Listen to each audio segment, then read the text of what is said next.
The history of Mecca.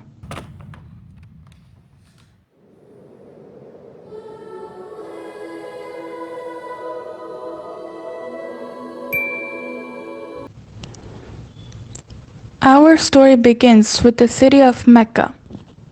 It is said that when Adam and Hawa were first expelled from paradise, the two were separated, with Hawa having landed near the city of Mecca and Adam having landed somewhere in the far east. After many years of searching for one another, Adam finally managed to make his way down through the Arabian Peninsula to Mecca, and was at the top of Mount Arafat, just outside the city of Mecca, where the two were finally reunited. Mecca is also significant because it is considered the first place on earth that God Almighty was worshipped alone, and so it was at that very spot that Ibrahim and his son Ismail built the first house of worship for God. In honor of this, God Almighty had built in the heavens a similar structure for the angels, and it is said that every day 70,000 angels come to that building to perform the prayers and then leave, intending never to return again.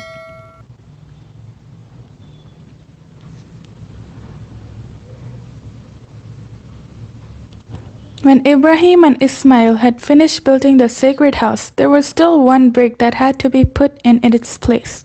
And so, Ibrahim sent his son Ismail off to find a unique stone that he could put there. But God Almighty destined that the final stone that was to be laid would not be from the material of this world, but instead a stone directly from the heart of paradise. The angel Jibrail then brought the stone down to Ibrahim, who proceeded to put it in his proper place. It is said that when the stone first came down, it was a pure white color, but to the impurities of this world and the sinfulness of man, the stone slowly began to fade and eventually turned black. As time passed, the city began to develop, with the people of Mecca remaining upon pure monotheism, worshipping one God alone. This despite the fact that their neighbors in Egypt, Mesopotamia, and the Levant had been practicing paganism for centuries. But this was all to change when a merchant by the name of Amr ibn Muhib, he had decided to conduct his business outside of Mecca. Amr then proceeded to journey northwards until he reached the lands of Levant. There, Amr witnessed for the first time things like modern architecture, advanced literature, and of course the practice of paganism. Amr was so impressed by all that he had seen that before leaving he asked if he could take one of the idols back home with him. The people agreed, and so Amr took the idol and placed it along with the other goods and merchandise in his caravan.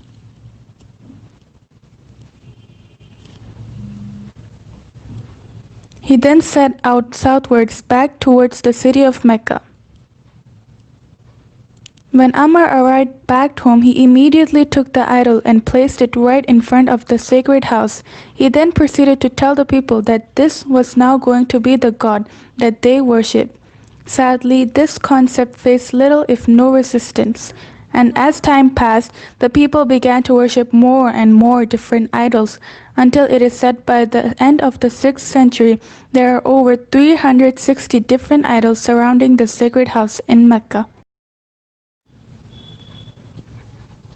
As the years had passed and paganism became more prominent throughout the world, the people who still practiced monotheism knew that the coming of a new prophet was close at hand, and so, either through deductive reasoning or through interpretation of their holy texts, many had concluded that the Arabian Peninsula was the most probable place God would send his new prophet.